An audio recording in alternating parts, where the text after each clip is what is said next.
In a world that is unfortunately flooded with true crime cases, it can be difficult to cover them all. While many chilling crimes reach the spotlight, many other dark and disturbing crime cases fly under the radar, remaining undiscovered, unsolved, or otherwise forgotten to time. Today, we'll be taking a look at 5 forgotten true crime stories.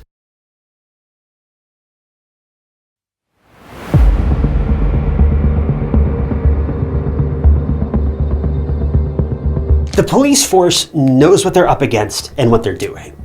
That's what everyone thinks.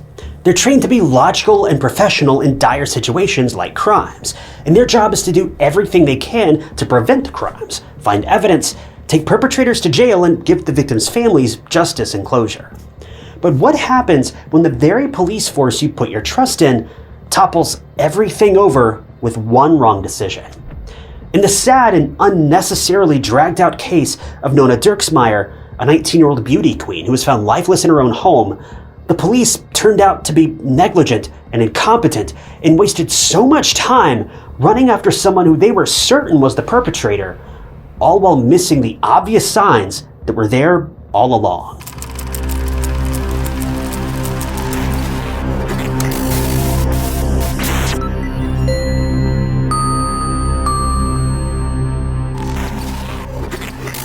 Welcome to True Crime Stories. I'm your host and fellow armchair detective, Ty Knotts, and I post new true crime documentaries every single week. So if you're into that kind of thing, then hit that subscribe button. It's free and it just keeps you up to date with all of my future videos. Nona Carol Dirksmeyer was born on December 26th of 1985 in Zachary, Louisiana, to her parents, Paul and Carol Dirksmeyer. Later, the Dirksmeyer family moved to Russellville, Arkansas, and called it their home. Her dad was in the military, and her mom was a nurse. Coming from a fairly big family, she had 4 brothers and 1 sister, and all of them were very close. Nona later attended Dover High School, from where she graduated in 2004. But for Nona and her family, grief and trauma found their way into their lives on August 20th of 1996, when Nona was just 10 years old. That was the day that Nona's dad, Paul, passed away, and it was a very hard time for the family. But soon after his passing, Nona was in high school, and she confided in her mom about a very terrifying secret that she'd kept locked up for years. See, her father's passing was an escape for Nona. Why? Well, because it turned out that the person who was supposed to be Nona's protector was a monster in reality. Tragically, Nona was subjected to abuse of every kind by her father, and it goes without saying that hearing such a thing, it's just disgusting, but thankfully, Nona found a way out of this cycle at a very young age, but that doesn't make it any less traumatic, because now not only did Nona have to live with the memories and the guilt of the trauma, but now she had to grow up without her father as well. When she finally confided in her mom, thankfully Carol believed her, but there was nothing she could do because the perpetrator, her husband, had passed away and he couldn't face the consequences of his actions, at least not in this lifetime.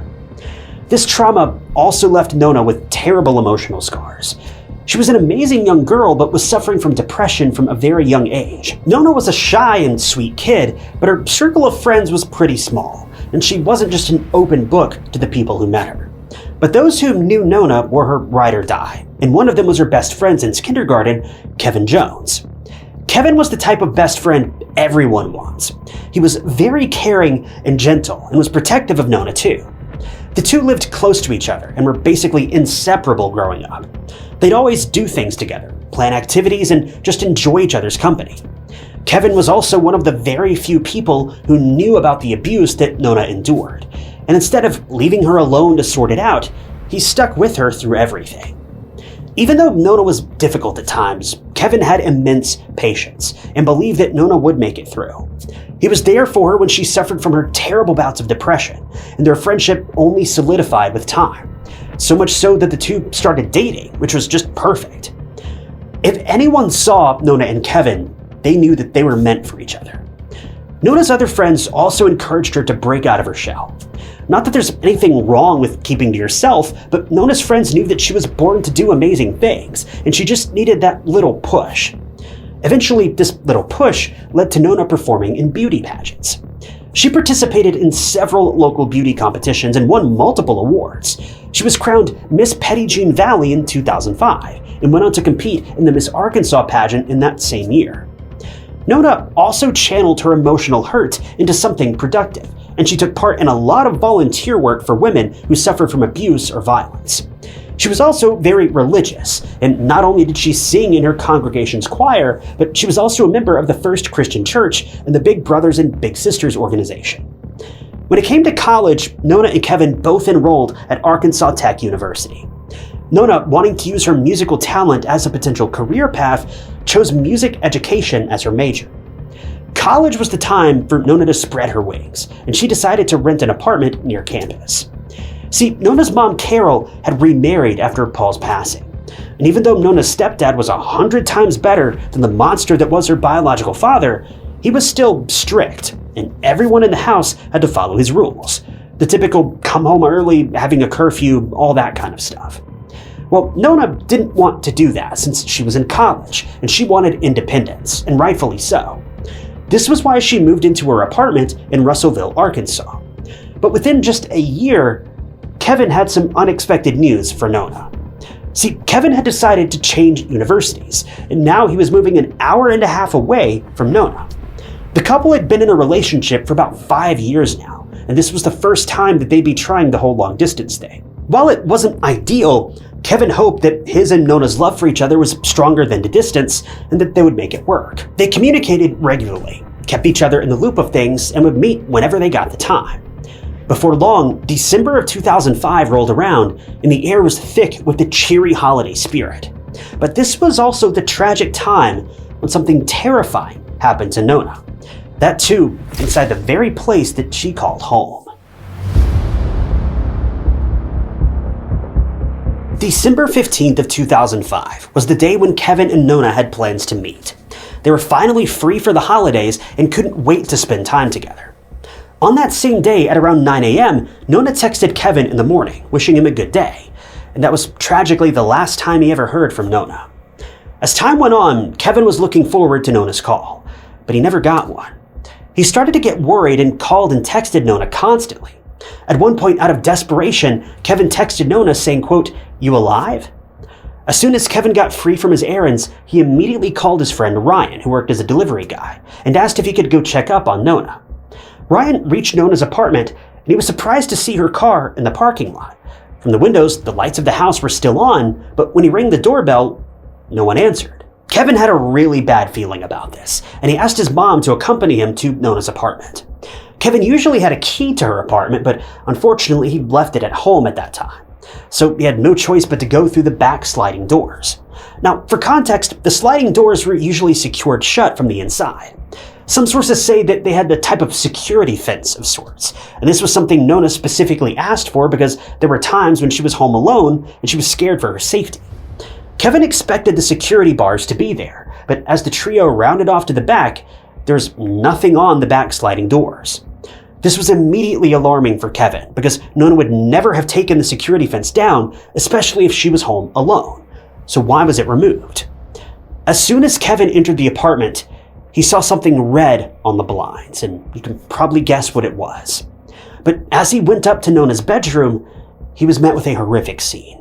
19-year-old Nona lay lifeless and cold on the floor, and it was a gruesome mess.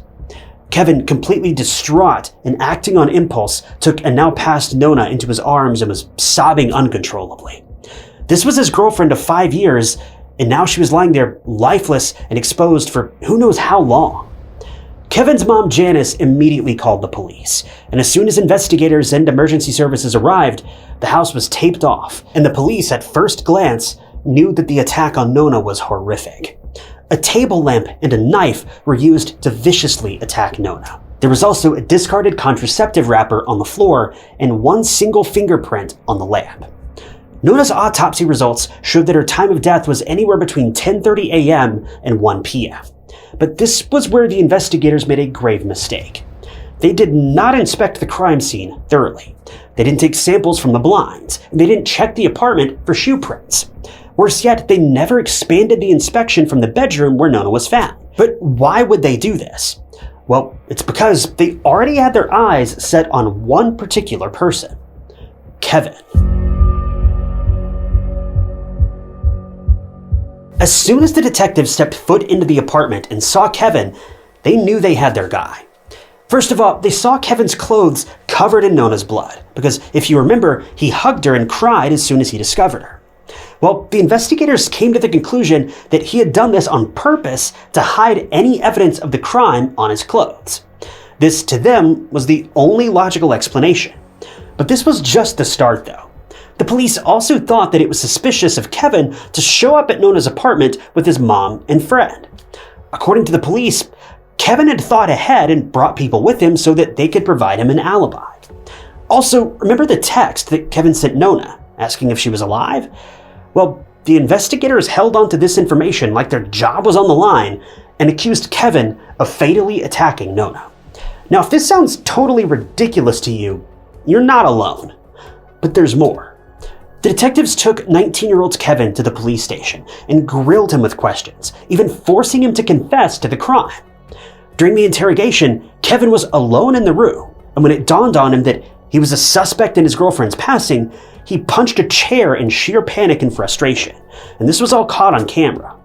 Well, when the investigators saw this, they automatically pinned Kevin as a closet abusive man, and because of his behavior, he was all the more likely to attack and tragically end Nona's life, at least in their eyes. Keep in mind that Kevin was without a lawyer, and he was being pressured to confess. At one point, Kevin was forced to take a polygraph test, and get this, he failed. But here's the kicker. The person reading the test results was not even a certified specialist. He was a rookie cop, so these results were completely useless to begin with. But if that doesn't make you want to pull your hair out, then this next bit will. The detectives had zero evidence against Kevin. From the looks of the crime, Nona had fought for her life, and it meant that the attacker probably had scratches, bruises, and injuries on their body as well. But Kevin didn't show any signs of this. At one point in the investigation, they even pinned Kevin as a jealous and angry boyfriend who wanted to get back at Nona. Now, this part may leave you a bit confused, but again, you're not alone in feeling this way. See, the context was that when the investigators talked to Nona's friends, they found out that she had supposedly been seeing another guy behind Kevin's back. When the police checked the man's alibi, it was airtight, and he was ruled out as a suspect. But the investigators went on to believe that this was the motive for Kevin. According to the police, when Kevin found out about Nona messing around on him, he apparently confronted her and bludgeoned her to death. The police, with this information, basically forced Kevin to confess. But how did they do that? Well, the detectives told Kevin that everyone in his and Nona's family believed he was the wrongdoer. The investigators were seriously misleading the investigation and trying to pin the crime on Kevin just so they could close the case. Kevin was left miserable and even missed Nona's funeral service, which he helped to organize because the police held him at the police station for so long. This went on for months, and if you thought that was crazy, well, it's nowhere near the end. In March of 2006, almost 3 months after Nona's passing, the investigators arrested and charged Kevin officially with her murder. Their only evidence was a fingerprint on the lamp's light bulb that belonged to Kevin. The detectives believed that this single fingerprint on the murder weapon was enough to convict him of the crime. In all fairness, Kevin did touch the lamp while he held Nona in his arms, and that's likely the reason why his fingerprint was on the light bulb. But was that enough for the investigators to convict him for murder? Well, that would soon be found out. The trial was held in another jurisdiction because everyone knew about the investigation and they were scared that the jurors might deliver the wrong verdict under the influence of hearsay. The prosecution argued that Kevin was the one to murder Nona because his phone was turned off from 10:30 a.m. to 1 p.m. and that the murder weapon had his fingerprint on it. But just the one, though. The defense, on the other hand, presented witnesses that corroborated Kevin's alibi. One of them was Kevin's grandmother, who saw him at a gas station and gave him money to buy something to eat. Another witness saw Kevin having lunch between 12:30 and 1 p.m. This was confirmed by CCTV footage as well. So Kevin couldn't have possibly committed the crime in such a short span of time. He wasn't anywhere near Nona's house at the time. The defense also put a spotlight on the blunders in the investigation. According to the defense, the police did check the unknown fingerprints, but the database yielded no results. Those were possibly the fingerprints of the actual perpetrator. Moreover, the investigators initially didn't find any DNA on the contraceptive wrapper, but when the lawyers demanded a retest, traces of unknown male DNA were found, and they did not belong to Kevin. Also, a medical examiner shared an interesting fact about Nona's body position. According to him, the body was initially on its back, but after some time it was turned face down. This suggested that someone took advantage of Nona, likely after she had lost her life. Now, you may not believe it, but Kevin's trial lasted over a year. When the jury deliberated and came back with a verdict, Kevin was luckily found not guilty due to an obvious lack of evidence, and he was acquitted. Even though Kevin was relieved, what was so devastating was that there was a major chunk of people who still believed, just like the police, that he was responsible.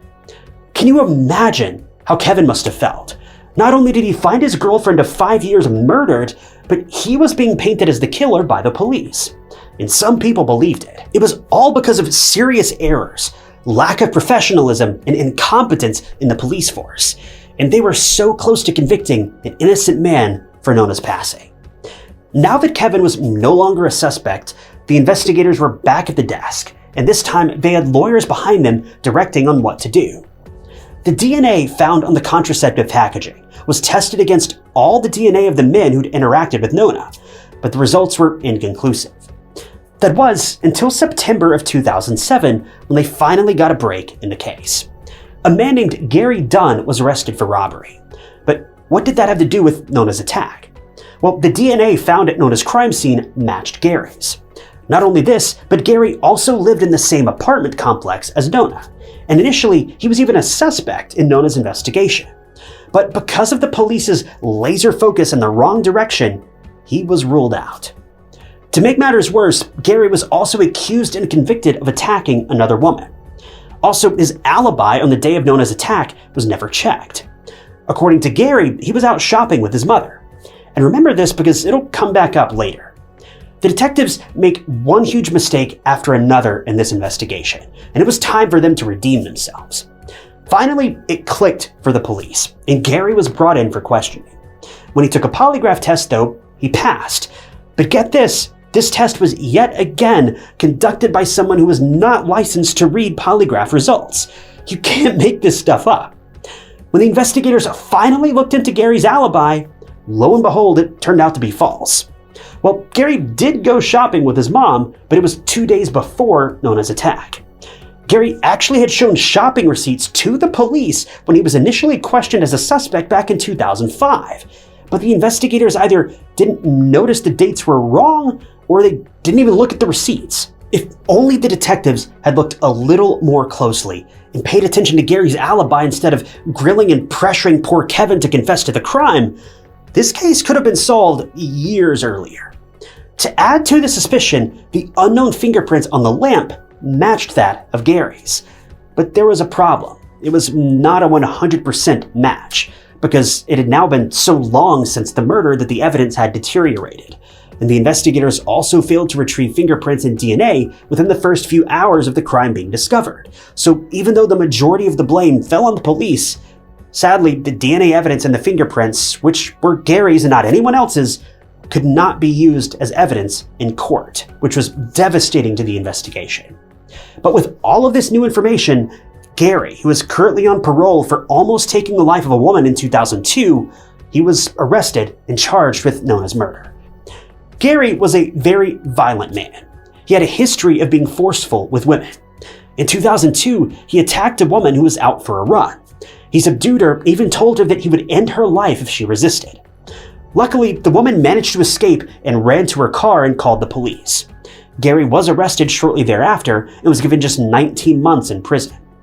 At the trial for Nona's murder, which began in April of 2010, Gary's wife testified against him. According to her, he was a dangerous and aggressive man, and she was nothing more than his punching bag. Gary's wife also came forward with an eerie but condemning detail. See, a few weeks before Nona's tragic passing, she caught him spying on Nona through her window. This was news for the prosecution because it reeked of premeditation. Even though we don't know why Gary attacked Nona, The attack was not random. Gary had deliberately chosen Nona as his next victim of abuse and violence, and that decision ended with Nona losing her life. So this was what the prosecution believed happened on December 15th. Since Gary and Nona lived in the same building, he knocked on her door, and Nona let him in for some reason. Either he was pretending to ask for help, or there was some other reason, we just don't know. Regardless, he almost immediately overpowered Nona in her bedroom, where he used the lamp on her and tragically ended her life, among other things. But the craziest part of this whole thing is that Gary's defense team continued to blame Kevin and stuck to the whole boyfriend caught girlfriend cheating story. Because Gary's fingerprints and DNA couldn't be used as evidence, the trial was declared as a mistrial because the jury could not come to a decision. This only meant one thing.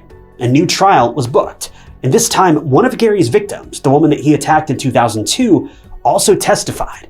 But sadly, this didn't make a difference either, and the jury still could not come to a decision. It's just devastating to know that the investigators had the evidence in their possession, but because of simple degradation, it was unusable. I can't imagine a more heartbreaking feeling for Nona's family. Gary Dunn, the person clearly responsible for Nona's attack and subsequent passing, was allowed to walk free, all because the investigators failed to do their job in the beginning stages of the investigation.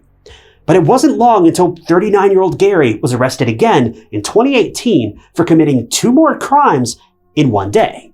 The first one was an attempted and fortunately unsuccessful kidnapping of a woman, and the second was inappropriate public behavior in front of another woman. The police were immediately called, and given his violent history, Gary was finally convicted and sentenced to 15 years in prison. This case was just so tragic. Not only did Nona lose her life, but the wrongdoer got away with it again and again. Even though Gary is in prison, he isn't there because he ended Nona's life. In fact, technically speaking, Nona's case is still unsolved, even though the police know exactly who did it. Nona was only 19 and had so many plans for herself. She wanted to be a music school teacher, and she had her whole life ahead of her. Having gone through so much trauma and pain, Nona didn't deserve to have her life ended so brutally and senselessly. Her family and friends missed the beautiful and caring young woman every single day, and we can only hope that the investigators find incriminating evidence to finally convict Gary of Nona's murder so that the Dirksmeyer family can finally have some sort of closure and move on with their lives one day. As for Kevin, he not only lost his girlfriend that fateful day, but also his entire future. And to find out that his girlfriend of 5 years had also been stepping out on him behind his back, well, it only made things so much worse. In light of this monumental event, Kevin decided to change paths and he studied law. He eventually became a lawyer in 2011, and he also sued 2 police officers who wrongfully accused him, but unfortunately that lawsuit didn't go anywhere. In the end, Nona lost her life for reasons unknown. Kevin too lost the life that he thought he had, and for what? Well, unfortunately, that's a question that will likely never be answered. But Kevin has dedicated his life to studying and practicing law, promising to never let such a massive miscarriage of justice ever take place again. But unfortunately for Nona, her family, and all of those close to her, the damage has already been done.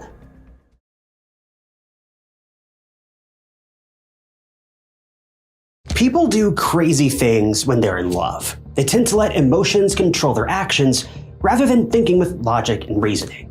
But if you were to list down the craziest thing anyone has done in the name of love, I'm sure murder would probably be part of that list. Well, the case we're uncovering today is heavy on the crazy part, although I'm not sure about the love part, because anyone in their right mind would never resort to murder to make the other person stick around. But 21-year-old Zuzu Verk was a junior at Solras State University, and she was an avid nature and wildlife lover. She had an appetite for adventure, and trying new things was part of her personality. So when Zuzu's parents tried their best to contact her and were met with silence, and when Zuzu failed to show up for an important exam, things seemed fishy. Where was Zuzu? Was she hurt? Was she in danger? She couldn't have possibly dropped off the radar unannounced, right? Well, the case of Zuzu Verk is layered with mystery and misery, and each event that unfolds devastation and everyone's worst fear follows suit.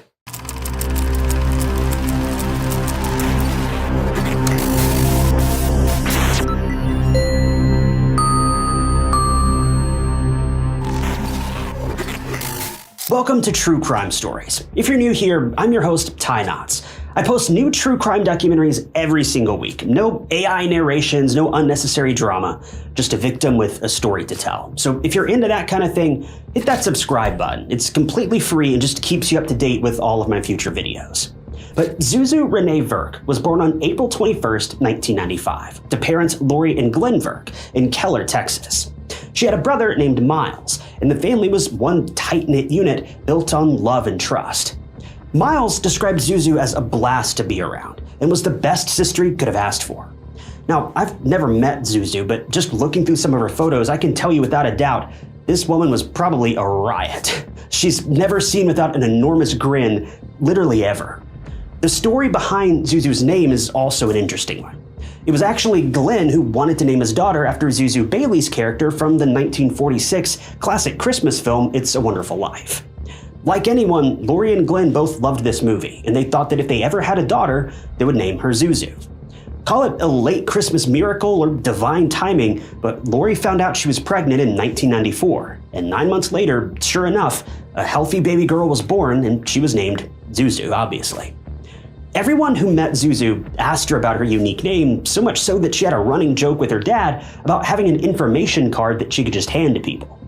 But when it was time to go to college, after graduating from Timber Creek High School, Zuzu wanted to go to Sul Ross University in Alpine, Texas. Alpine is a beautiful place with lots of spots for stargazing. It's a place that was as whimsical as Zuzu, and she loved the thought of living here. At university, Zuzu was studying conservation biology. She was a junior at the time, and she had just applied for a transfer to Texas A&M University for her senior year, given her great grades and being on the dean's list. But Zuzu didn't just choose conservation biology on a whim. She was really passionate about nature, conserving its beauty, wildlife, and other unique creations of nature. Zuzu was ambition personified. If she had a goal, she would make it her life's mission to reach it. This was really admirable about Zuzu because she never backed down, even when things got hard. If she wanted to do something and it was worth the risk, then leave it to Zuzu to accomplish it with a determined smile on her face. Zuzu's magnetic personality caught the attention of a young man named Robert Fabian. Robert was 4 years older than Zuzu, and she was attracted to Robert's carefree and active social life. And he really had that zest in him that Zuzu found to be very charming. According to Zuzu's brother, Miles, Robert was also head over heels for Zuzu, and the two got along well. But Zuzu's mom, Lori, didn't share the same sentiment. Lori felt that Robert was very arrogant, loud, and selfish, and Lori didn't hold back her dislike for Robert. But she couldn't do anything because Zuzu was an adult, and she could make decisions for herself. For Lori, though, one thing was sure. She never liked Robert because she didn't like the way that he treated her daughter. Miles also couldn't help but think that Robert was very manipulative and that he didn't want Zuzu to ever leave the Alpine area. Now, for some context, Zuzu was awaiting her acceptance letter from Texas A&M, and after graduating, she had plans to move to Japan since she loved traveling. But Robert clearly wasn't on the same page. He knew how much Zuzu wanted to go to Japan, but he just wasn't on board. He didn't want to go. But at the same time, he didn't want to break up with Zuzu either. Because of this obvious divide between the two, many described Zuzu and Robert's relationship as on and off again, because they just could never see eye to eye. Zuzu even confided in her mom and admitted that Robert wasn't someone she saw herself spending the rest of her life with, and this was something Zuzu knew from the beginning of the relationship. According to Lori, Zuzu said that her relationship with Robert was just a convenient one, and it wasn't going to last forever. But she could have never guessed that this one convenient relationship would be her last. Lori had last talked to Zuzu on October 10th, 2016, and they mainly caught up on things. And Zuzu also told her mom that she was about ready to finally tell Robert that she was moving to Texas A&M, and that would mark the end of their relationship. Lori also remembered Zuzu talking about Robert planning on taking her to a movie on October 11th. But Lori never thought that this would be the last time she would hear her daughter's voice. Several days went by, and Lori and Glenn tried to call and message Zuzu, but there was no response. Now, this wasn't normal for Zuzu at all. As busy as she was, calling her parents and keeping them updated with her day-to-day was the highlight of her day, so Zuzu not responding to calls or texts was very alarming. Lori at one point even texted Zuzu in sheer desperation, saying, "Please just tell us you're alive." Lori even reached out to Robert, who claimed he hadn't seen Zuzu at all that day, and that he was going to just give her space. Soon, Robert did call the detectives to perform a wellness check at Zuzu's residence, and finally, on October 14th, she was reported missing. Robert was also interviewed by the police because, according to Lori, he would have been the last person to have seen Zuzu. When asked about Zuzu and her whereabouts, Robert confessed that he had planned a romantic dinner date with Zuzu at his place on October 11th. When Zuzu got there, things were going smoothly until Robert mentioned his ex-girlfriend in passing, which caused Zuzu to become angry, and she left his apartment at 2 or 3 a.m. According to Robert, he tried calling Zuzu, but when she wasn't responding, he decided to just give her space. A massive search for Zuzu was conducted that included land and air searches. The search even stretched all the way to Mexico. Hundreds of volunteers on foot and on horseback canvassed 400 miles. Hours upon hours of CCTV footage were combed through by the police, but it was all to no avail. Missing posters were stuck up on walls, poles, and shops. Everywhere that the Verk family went, Zuzu's face was on the walls. There was even a $100,000 reward offered by various departments and donations for any information that led to Zuzu's return. But police soon announced they had unfortunately found a suspect. I say unfortunately because up to this point, people were hoping Zuzu would be found safe and sound. But after this revelation, well, things were not looking good. By now, investigators had gathered some information that pinned their suspicions straight onto Zuzu's on and off again boyfriend, Robert Fabian. But how did that happen? Well, Robert's downstairs neighbor, John Franco, had some interesting information about the night that Zuzu was at Robert's place for the dinner date. There were multiple leads coming in regarding Zuzu's case, and even though the detectives were going through each and every one statement in particular stood out to them the most. It was when the police visited Robert's house that they questioned the people around him, and his downstairs neighbor, John Franco, had some interesting things to say about him, and he revealed things that Robert had conveniently left out. According to John, he had seen Zuzu pulling up in the parking lot in her car and going inside of Robert's apartment. John also heard normal noises of conversation, laughing, and the clatter of dishes as if someone were making food. But one particular instance was engraved in John's memory. He remembered hearing someone say "shut up" rather loudly after dinner, but that was that. Later, John saw Robert leaving his apartment alone at 4 a.m., and Zuzu's car was still parked outside. John later recalled having heard arguing and weird noises coming from the upstairs, but he didn't think much of it. After hearing all of this, the investigators called Robert again for an interview, and this time his story changed. This time he said that after the argument about his ex-girlfriend, it was him who left the apartment for a drive to a nearby Dairy Queen to cool off, and after he came back, Zuzu was still there, but she left minutes later. This was immediately suspicious to the police, and the detectives straight up laid down the facts that they weren't buying Robert's story. Robert even gave consent to search his apartment, and this is where detectives found something really alarming. There was a mattress pad, several pieces of clothing, and sheets that were discolored with bleach. Moreover, the bed was completely bare with no sheets and not even pillowcases, which was very odd for the investigators to see. To add to the suspicion, investigators noticed that Robert addressed Zuzu in the past tense, and after all these revelations, Robert was a prime suspect in Zuzu's disappearance. But the police were dreading that Zuzu's disappearance might have escalated to something darker. But Robert wasn't the only suspect in Zuzu's case. It seemed as though there was an accomplice involved, and it was none other than Robert's best friend, Chris Estrada. But how did Robert's best friend come into the picture? Well, an interview with Chris for Crime Watch Daily on December 6th of 2016 caught everyone's attention. Chris was acting all sorts of crazy. He was forcing a smile, and his expressions and body language were stiff and fidgety throughout the interview. Turns out, Chris and Robert had known each other since high school, and they were frequently contacting each other. When Robert's phone records were checked during the investigation, they found that he'd made a call to none other than Chris at 3:15 a.m. on October 12th. When the investigators questioned Chris, he stated that Robert had asked for his credit card the day before as he'd forgotten his at home. Robert then went to a dollar store to get plastic painter's drop cloths. Apparently, Robert wanted to use them to paint a table, and that was why he called Chris at 3 in the morning to paint a table. Either Robert had a pretty tight schedule and he only had the middle of the night to paint a table, or he had some amazing friends who would give up sleep to paint said table. Well, it's safe to say that the detectives didn't believe any of this story at all. In fact, a friend of Robert's named Brittany came forward with her own statement that said on October 13th at 12 a.m., Chris came over to her apartment and he looked very edgy and nervous, as if he'd seen a ghost. When Brittany asked about what had happened, Chris stated, "I don't want you to get involved." But also, what's up with Chris showing up everywhere at ungodly hours of the night? But all this aside, there was no solid evidence going anywhere, and Zuzu's case was slowly making its way towards a dead end.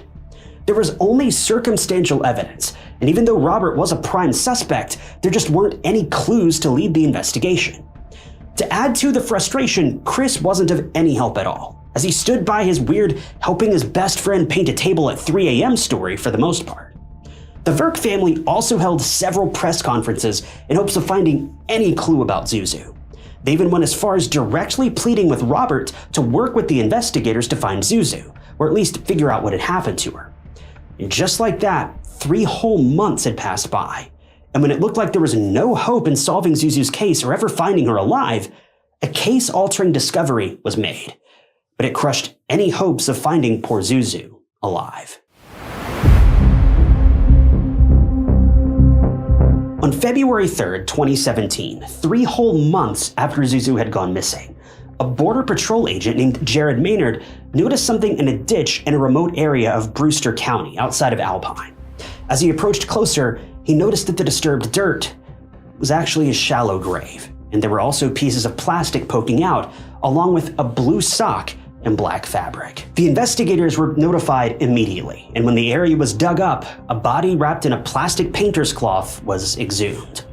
When the remains were tested, they turned out to be those of 21-year-old Zuzu Verk. Zuzu had been killed, and her body was found months later in a ditch in the middle of nowhere, miles away from where she went missing. It was the news that hit the Verk family like a grenade, ruining everything and everyone in the wake of its explosion. Lori and Glenn's daughter, Miles' sister, who had plans to spread her wings and travel the world and had so much to experience, was now gone. While Zuzu's loved ones were in pieces, they also wanted to get justice for her, and luckily the police knew that they already had their man. See, the plastic painter's cloth actually matched the cloth that was purchased by Robert at the Dollar General store. The investigators knew that not only had Robert extinguished the light from Zuzu's eyes, but he'd also tried to get rid of her body and any evidence. And whether he admitted it or not, Robert's best friend Chris was involved. Luckily, within 24 hours of recovering Zuzu's body and lining all of the things up, Robert Fabian was arrested on charges of tampering with evidence and concealing a body. 2 days later, Chris Estrada was also arrested in Phoenix, Arizona on the same charges, although Robert's charges were soon upgraded to murder. Chris pleaded no contest in April of 2018, and he had to testify against his best friend Robert at trial, who had pleaded not guilty. Robert's attorneys stressed that he was being wrongfully accused of murder. His fingerprints nor his DNA were found at the scene of the crime, so he couldn't have been the one to take Zuzu's life. According to Robert, the argument between him and Zuzu was only verbal, and things never got violent. A co-worker of Robert also took the stand and said that he was a normal guy, but after Zuzu's disappearance, she noticed a significant difference in his behavior. It was as if he was keeping tabs on Zuzu's investigation and was keen on knowing what the police had discovered so far in the investigation, which is just bizarre. On the 3rd day of the trial, Chris took the stand and confessed that Robert had called him late in the night to talk about, quote, a matter of life or death. According to Chris, Robert had confided in him that the dinner between him and Zuzu had gone okay, but after a while, things had gotten physical. Robert was strangling Zuzu, and when she hyperventilated and stopped breathing, that was when Robert knew that he had ended her life. The attack took place in the bedroom, and Robert even tried to perform CPR on a now passed Zuzu. According to Chris, Robert was going into survival mode, and he, quote, didn't want to get caught. But it's a little late for that now. Robert was playing the whole thing off as if it were some kind of accident. But let me remind you, you can never strangle someone accidentally. It takes a lot of time, multiple minutes. It's not like something you can just do and be like, whoops. It doesn't work that way.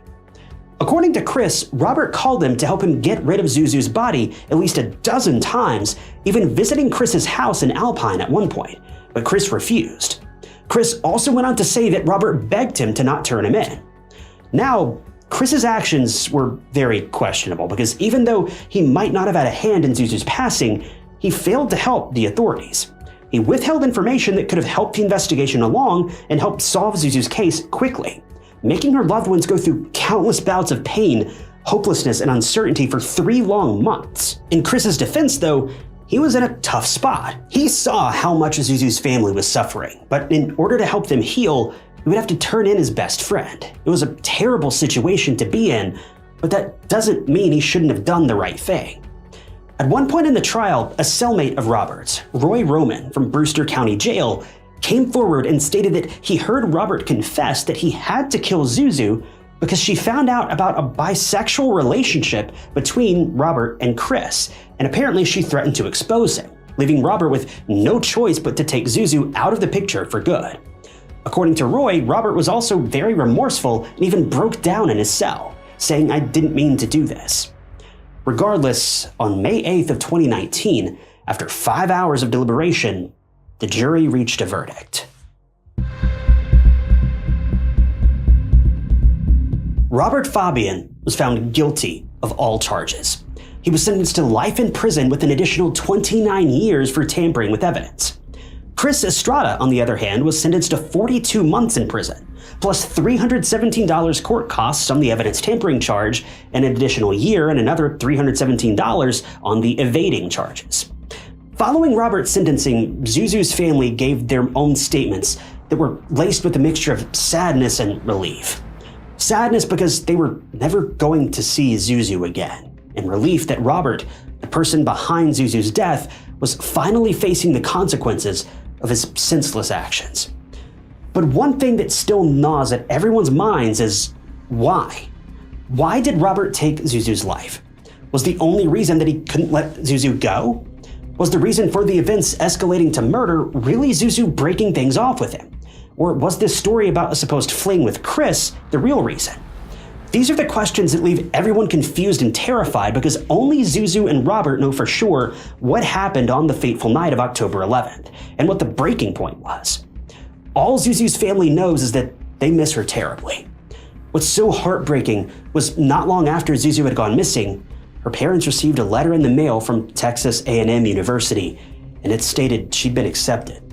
Zuzu's dream had come true, but she wasn't around to witness and experience this moment. It's just so tragic for Zuzu's parents to know that she'll never graduate college or start her life after the fact. This woman had so much to offer, and all of her opportunities were completely robbed by this man. After all was said and done, Sul Ross State University, Zuzu's college of choice, paid homage to Zuzu by naming their amphitheater after her, now called Zuzu's Place. Sul Ross State also named a natural resource management scholarship after Zuzu as well. One relationship ruined everything, and it took away Zuzu's dreams, her ambitions, and her life. And it is a bitter pill that the Verk family has a hard time swallowing. Miles misses his sister a lot. As much as she often irritated him, as any brother and sister do, Miles is doing his best to hold on to the parts of Zuzu that make it somewhat easier for him to go on with his life. Miles remembers his sister and their house that they shared when they moved to Alpine. Before Zuzu went missing, Miles saw her by the sink doing dishes before bidding him goodnight. These memories of Zuzu that bring him peace and solace also have immense sadness at the same time. The community of Alpine was very supportive of the Verk family. The family expressed gratitude to the people that helped them through this very unfortunate time.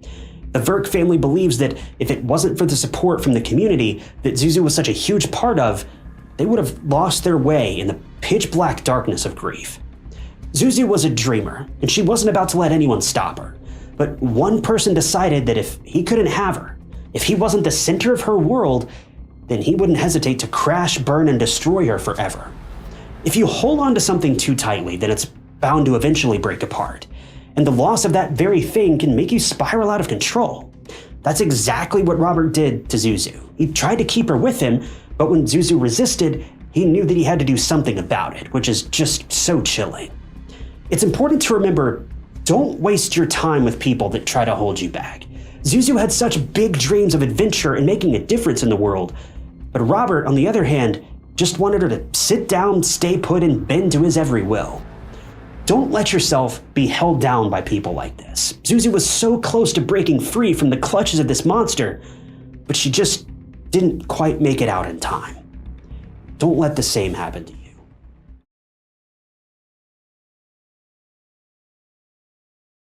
Jamie Beaulieu was going about her morning routine in late November of 2021. It was 9 a.m. when her phone rang, and she didn't recognize the number and debated not answering, thinking the call might be from a scammer or something. But she picked up the phone anyway, and as soon as she said the word hello, her entire world was turned upside down. The person on the other end was a representative from the American consulate in Mexico.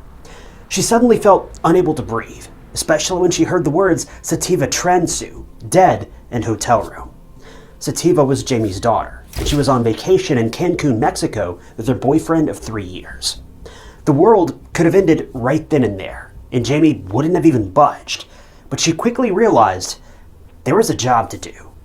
Find her daughter's killer.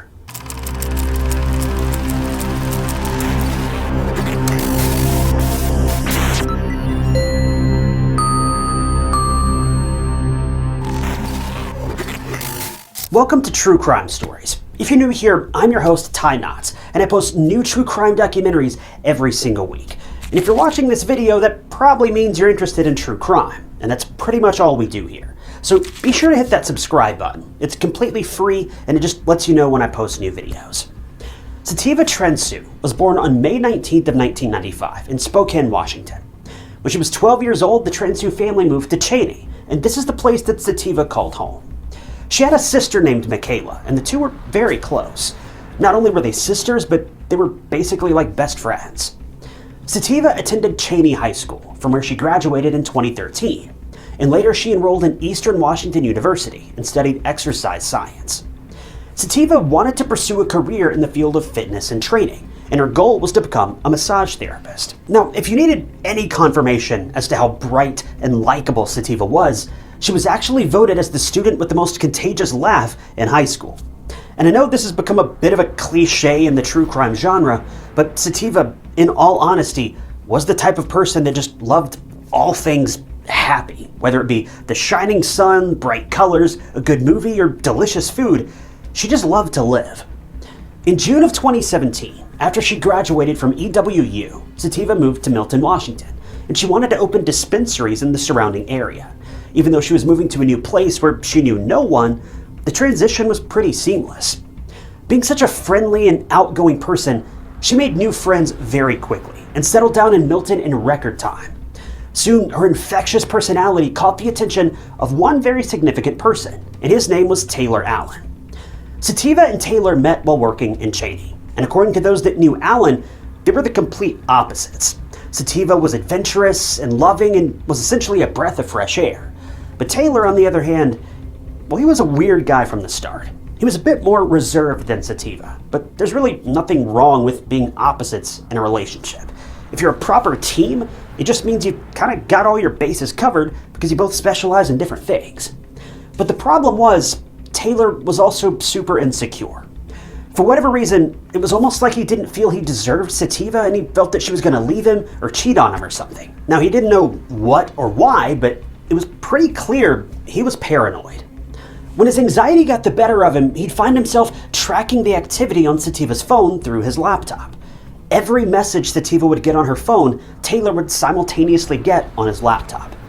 This was pretty obviously just insane. To the outside world, Taylor was charming, likable, and a pretty easygoing guy, but behind closed doors, he was struggling. It wasn't long into the relationship when Taylor began to isolate Sativa. He wouldn't allow her to meet her family or friends, and if she did, then he'd be so upset afterward that Sativa wondered if the trip was even worth it. So she started staying in and secluding herself. Now, this was bad enough, but to make things worse, Taylor soon walked onto the path of addiction, and this made everything worse. Taylor was already paranoid without having his mind altered, but now he was so much worse.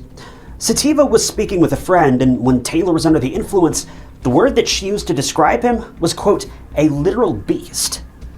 It's safe to say Sativa was not in a good place, and clearly neither was Taylor. To make matters worse, Taylor was also involved in illegal drug dealing and had several run-ins with the law. He was even arrested for the distribution at one point, and that was the moment when things went even further south. Sativa's sister, Michaela, visited often, and even though she would never see Taylor around, she couldn't take her eyes off of the sizable holes in the apartment walls, the broken shelves, tables, and glass everywhere. But even though Michaela had her suspicions, Sativa waved all of them away. Somehow, Taylor had successfully managed to ruin his relationship with Sativa, and now she felt trapped and she felt forced to lie for Taylor and cover up his mistakes. Even if Sativa wanted to leave, Taylor would pull out all the stops and threaten to end his life if she ever walked away from him. Well, by November of 2021, it was Thanksgiving, and Sativa wanted to go visit her family. It had been such a long time, and she just wanted to have a much-needed catch-up with her family and her friends. But Taylor had other plans. He'd actually planned a trip to Cancun the same day that Sativa was supposed to go and visit her family. Now, we don't know for sure whether or not this was intentional or if this was supposed to be a last-minute surprise for Sativa, but many people feel as though Taylor basically forced Sativa to choose Cancun with him over Thanksgiving with their own family. Seeing how isolated Sativa was, she eventually chose to go to Cancun. Now, don't get me wrong, Sativa loved Cancun. It was one of her favorite vacation spots, but many people believe this was why Taylor specifically chose this place, because he knew that Sativa wouldn't say no. When news of this came out, friends and family were a bit shocked, but a former friend of Sativa had a pretty interesting story to share.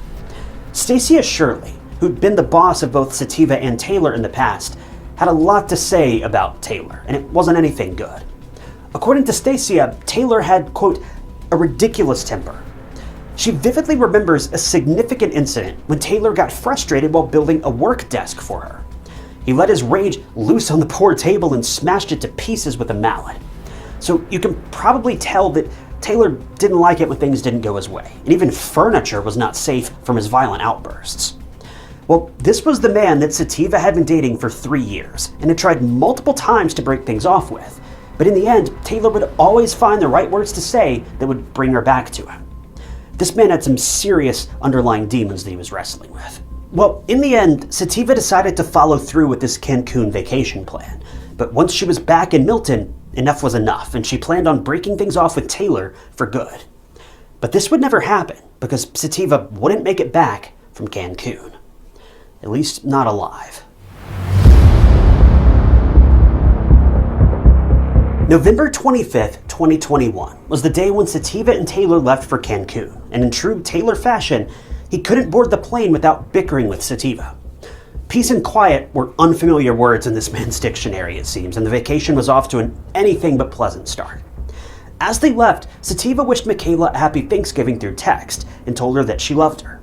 She then spent the next 2 days posting pictures of herself enjoying the sun and the beautiful weather, and she looked genuinely happy. But 2 days into the vacation, Sativa's friends reached out to Michaela. Up to this point, Sativa had been texting them all throughout the day, sharing photos and updating them on her trip. But then, all of a sudden, Sativa just stopped responding to calls and texts. One of Sativa's friends also shared some very alarming information. She said that Sativa had texted her saying that she and Taylor got into an argument and things got physical to the point where Sativa had gotten injured and needed stitches. This immediately alarmed Sativa's family. Things had never gotten this bad before, and they really had no idea how things had escalated so quickly. They tried to call Sativa, but she wouldn't answer. They tried texting her, but no response. As afternoon turned into evening, things only grew worse and worse. Sativa was completely MIA, and all of her texts and calls were unread and unanswered. As the cold night air slowly transitioned into the warmth of the morning sun, Sativa's mother got the call. That 9 a.m. call that is every parent's worst nightmare. One dreadful day in late November of 2021, Sativa's mom got a call from the American consulate in Mexico, and the words that the representative said stopped everyone's world. Sativa had been found lifeless in her hotel room. She was not just lifeless, though. One look at her and anyone would know that she'd been through something seriously disturbing. There was not an inch of her body that was not battered, and it was downright horrific. For Sativa's family, figuring out how things had gotten to this point was an uphill battle. We're talking hundreds and hundreds of miles and a huge language barrier. This was not going to be easy. But Sativa's loved ones needed answers. So even though they didn't exactly know how everything had escalated, Michaela and the rest of Sativa's family were able to piece things together based on witnesses, surveillance footage, and the police. So the day when Sativa tragically lost her life was a normal one. I mean, as normal as it can get when you're on vacation in a foreign country with a man that just makes your skin crawl. But the couple was seen at a restaurant on the evening of November 26th, and according to witnesses, they weren't bickering and things were normal. But nothing was normal after the fact. After dinner, Sativa and Taylor went to the bar, and after a couple of drinks, Sativa saw Taylor getting cozy with another woman, and naturally an argument broke out between the two. Sativa was hurt and angry that Taylor had the nerve to flirt with someone else right in front of her, let alone after all he'd put her through after the numerous times she tried to break up with him. Things just didn't make sense anymore. After getting caught and confronted by Sativa, Taylor, a 31-year-old man, started acting like a petulant child, throwing a fit, picking things up and throwing them around across the room and just acting insane. The bar security asked Taylor to leave, and on the way to their hotel room, Taylor was jumping over chairs and fences, falling on his face in the process, and just being an utter menace. Security staff eventually asked Sativa to not let him out of their hotel room for the rest of the night. And after this debacle, Sativa and Taylor were in their room, but many calls were made to the reception desk about screams that were heard coming from their hotel room. Feminine screams. When the hotel personnel went up to the 4th floor to check on the matter, they were stunned to see Sativa. She had a deep gash across her chin, about 1.5 inches long. Now, even though we don't know the full extent of what happened in that hotel room, it's pretty easy to assume from the screaming and Taylor's 3-year abusive history that a fight got out of control, and this time Taylor had managed to injure Sativa. Her cut was so deep that it needed stitches, so Sativa had to be taken down to the lobby to see a doctor. But where was Taylor? Well, he'd climbed out the window of the hotel room and he was lying near the air conditioning units, clearly intoxicated. Hotel security approached him and he was babbling nonsense about jumping off the balcony and not knowing where he was. The hotel staff even called the police, but before officers arrived, Taylor was taken back into the room, so the police never actually spoke to Taylor or Sativa. If they would have, well, maybe things would have turned out differently. While getting her injury stitched, the doctor seemed concerned for Sativa. She kept saying that she fell, that Taylor didn't hurt her, and that they loved each other. It's said that the doctor even offered Sativa a different room to spend the night in, but Sativa apparently refused. Now, this statement has been disputed by Sativa's sister, though. She was frustrated that her sister was in a different country, didn't know how to speak the language, and was being subjected to abuse by a man 3 times her size. She was naturally terrified, and there's a good chance that she didn't even understand what the doctor was offering her, considering the language barrier. It's really frustrating because no one really knows what happened, and because everyone in Mexico speaks Spanish and Sativa didn't understand the language, all of this is very confusing. After getting patched up, Sativa went back to the room with Taylor, only this time it was a different room. They were moved to the 1st floor so that Taylor wouldn't jump off the balcony again. Well, after that, we really don't know how things went down. We only know that late during the night, some people on the same floor as Taylor and Sativa heard a woman's screams coming from none other than Sativa's room. But this time, sadly, they didn't report it to anyone. Not even the reception, and definitely not to the police. After all that had transpired, the neighbors just turned the other way. The hotel's head of security also heard a woman's screams, but he did nothing. Apparently the hotel staff and security were so scared of Taylor since he was this big angry guy. But need I remind you, these are the people responsible for the hotel and its patrons' security, yet they're too afraid of someone to confront them. Well, come the next morning, a freshly showered Taylor walked up to the reception and in a cold, calm voice told the receptionist his girlfriend was unconscious. When hotel officials finally entered Sativa's hotel room, they were met with a horrific scene. Sativa was found face down on the floor near the bed, and every inch of her body was covered in bruises and injuries. Scratches, you name it. It was just terrible. What was so chilling was that her handbag was slung over her shoulder. It was as if she was collecting her bag and belongings to try to get away from Taylor, but obviously she couldn't. Needless to say, by the time investigators arrived, it was clear that Sativa wasn't simply unconscious. She'd lost her life. Sativa's body was taken for an autopsy, and no sooner than the coroner took a look at her, it was clear what had taken place. Taylor had beaten Sativa so badly that she was unrecognizable, and sadly he was successful in ending her life with his bare hands. Sativa also had defensive wounds on her body. She fought back, but tragically it was not enough to save her life. For comparison, Sativa weighed barely 140 pounds, and Taylor weighed 260. Sativa was completely overpowered by a man who was bigger and stronger than her, and not to mention violent to the core. Sativa's passing was just so harrowing and so tragic that her family still doesn't believe it. They blame themselves for not seeing the signs and not doing anything about it. It's just heartbreaking. Well, now the police had to catch the wrongdoer, and luckily it didn't take them long to realize who it was, especially when they talked to witnesses and got to know the events leading up to Sativa's horrific murder. Taylor Allen was immediately arrested.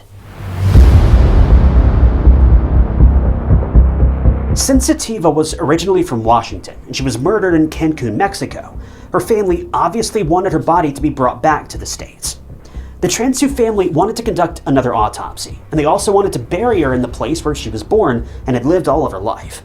But as we all know, bringing a body back from another country to one's home country is expensive, and sadly, Sativa's family couldn't manage to bring her back immediately. This led Michaela to set up a GoFundMe, whose goal was to raise money to bring Sativa back home, give her a proper burial, and fight for justice. Michaela was not ready to back down. She was determined to give justice to her sister, who was a happy, cheerful, and loving human being.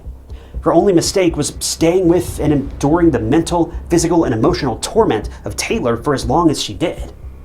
Sativa's case will be handled by Mexican law enforcement, which means that the trial will also be held there, which is another huge problem.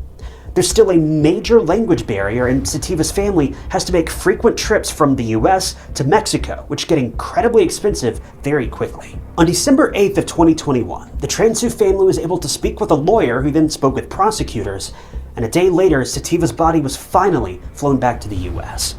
Her family was finally able to lay her to rest, but the case was far from over. The Transue family was assured that Sativa's case would be assigned to one of the strictest judges in Mexico. The new year came, and as of April of 2022, Taylor's defense team requested 2 more months to investigate the case, which was granted. But even after more than 2 years have now passed, there have been no further updates regarding Taylor's trial, and it's unclear what the holdup even is. The prosecutors are looking at a 50-year sentence, which is the maximum for femicide in Mexico. But why Taylor hasn't been sentenced yet, no one really knows. But back in Mexican jail, it was found that Taylor had joined a cartel and had done a lot of questionable things to attempt to buy his freedom and supposedly escape from jail. Time will tell if this plot works out, but I think it's safe to say it probably won't. The wheels of justice move slowly, but I just hope that Sativa's family, after all of this struggle and back and forth, can get justice for their daughter. At this point, we just have to wait and see what decision the Mexican justice system makes, but Taylor supposedly isn't the only culprit here. Michaela suspects that Taylor's mom, Rosa Duran, of breaking into Sativa's apartment following her passing and stealing her belongings, including a safe, keys to both Sativa and Taylor's cars, and several other things. She was the only woman who constantly called Sativa's apartment complex demanding to be let in, but since she wasn't on the lease, she was denied every single time. But suddenly, around this same time, the break-in occurred, and then Rosa's calls abruptly stopped. Seems a bit suspicious if you ask me. To make matters worse, Sativa's support dog, Shadow, has also been in Rosa's care ever since the couple left for Cancun, which Sativa never approved of. Michaela said that Sativa vowed to save Shadow from Rosa the second she got back from vacation. But that day unfortunately never came, and shadow is now trapped.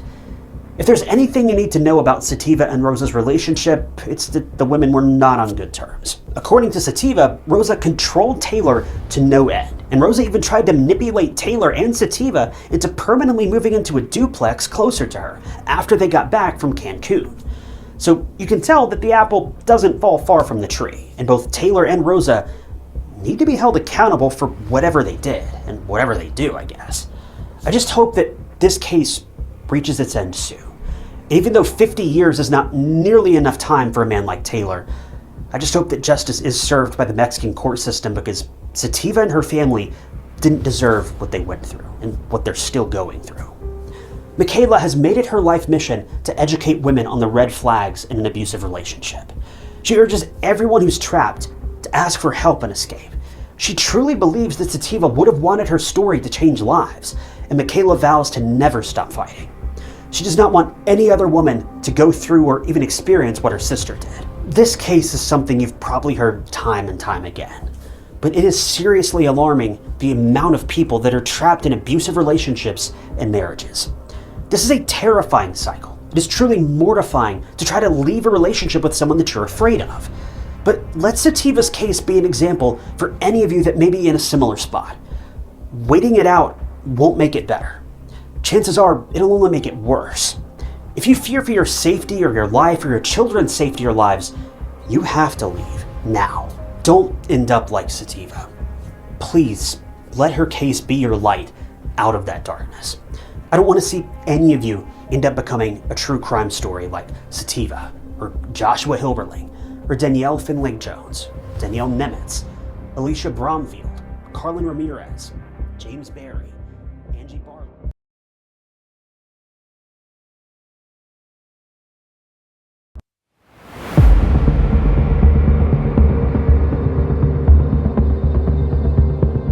It only takes a moment for everything to change, even though you might think that every day is the same. You get up, you go to work, run errands, meet friends, come back home, eat, sleep, repeat. But it takes just a minute, even 1 second, for things to completely turn around. And then nothing's the same again. And for once, you miss that cyclic and predictable routine of your life. Well, this is exactly what happened to the Barry family when 21-year-old James Barry was found viciously attacked in his own home. What started as a peaceful family dinner turned into the most traumatizing night of everyone's lives.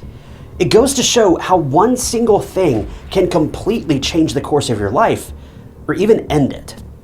The tragic case of James Barry is unfathomably terrible, because the emotion that drove the perpetrator to steal the life of James was something a lot of people go through, and that was simple hurt, and maybe a little anger.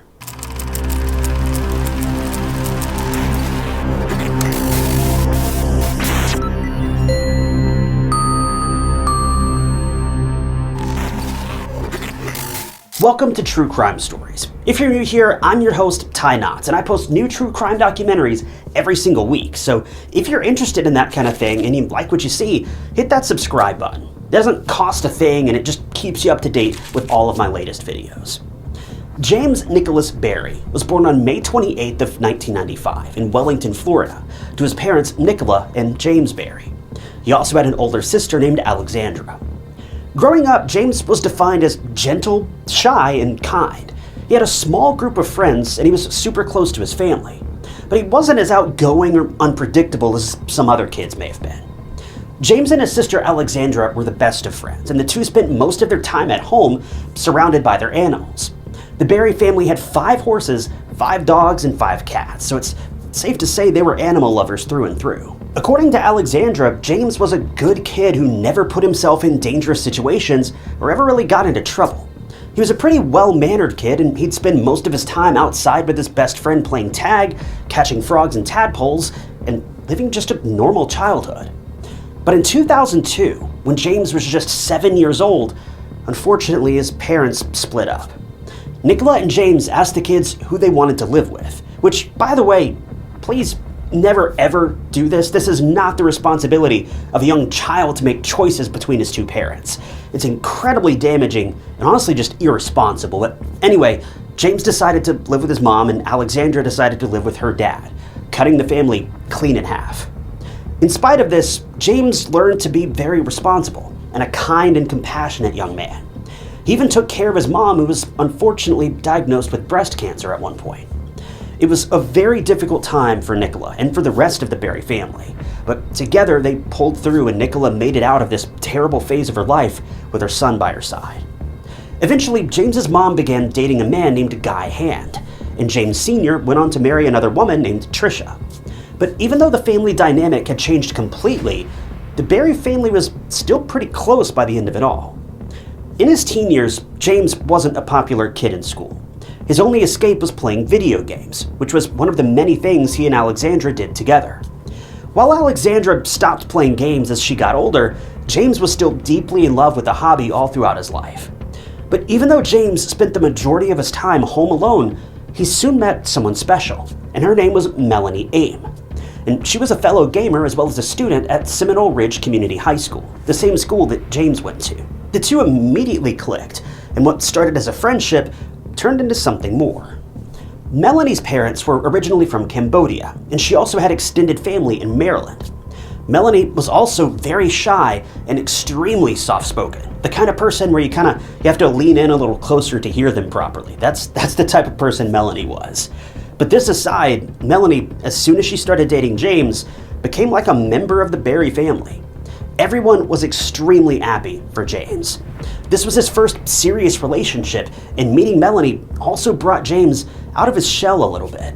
He seemed more confident and comfortable in his own skin, and even James's friends and family noticed the pleasant change. Melanie would spend holidays like Christmas, Thanksgiving, and the like with the Berry family, and James's mom, Nicola, had good things to say about her, pretty much exclusively. James and Melanie completed each other, and they were head over heels for each other. Before long, James graduated high school and enrolled in Palm Beach State College. Melanie soon got her GED, and it's said that she then headed to Palm Beach to be closer to him. By the time he was 21, James was living in Loxahatchee, Florida, and working part-time, and overall he was doing very well for himself, surrounded by people that he loved. But all of this was about to change. November 16th of 2016 was the day when the Berry family was getting ready for dinner. James also invited Melanie, and things had gone pretty well. The family got together, chatted, ate some delicious food, and just savored the company. Fast forward to 12:52 a.m. on November 17th, and 911 received a frantic phone call from Nicola, James's mom. Nicola was very distressed over the phone, and she was repeatedly heard saying that her son was bleeding heavily on the floor of their home. Paramedics were dispatched, and when they arrived at the scene, they walked into what could only be described as a gruesome nightmare. Everywhere the paramedics looked, it was covered in red. From the hallway to the front door to the ground leading into the house, it was a mess, like a scene out of a horror movie. When paramedics approached James's bedroom, the sight before them was heartbreaking. James's mom, Nicola, her boyfriend Guy, and James's best friend Jeff were all on the floor trying to help James, but it wasn't working. Tragically, 21-year-old James could not be saved. We all hope to lose our lives one day, surrounded by the people we love most, but a scene like this is never what any of us have in mind. This was awful. The police were soon called to the scene because the wounds that James had were consistent with someone attacking James with a sharp object.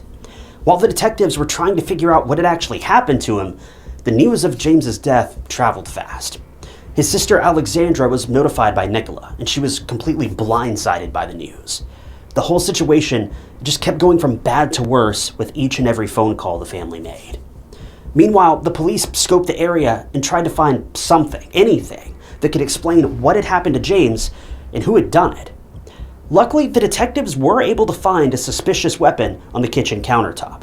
It was a long, curved, sharpened knife, and from the looks of it, it looked to be the weapon that was used to end James's life.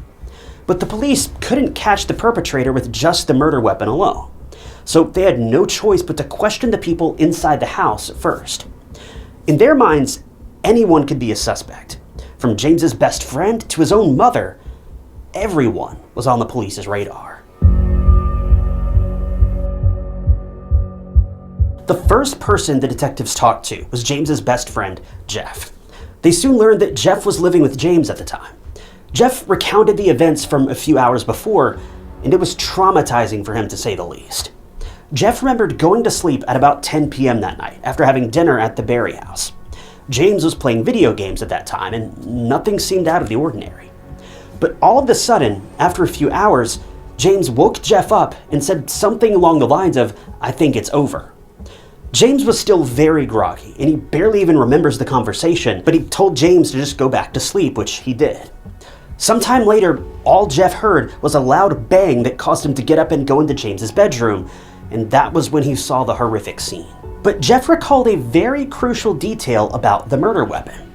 He said that he saw the knife on the floor right next to where he'd found James. But if you remember, investigators found the knife in the kitchen.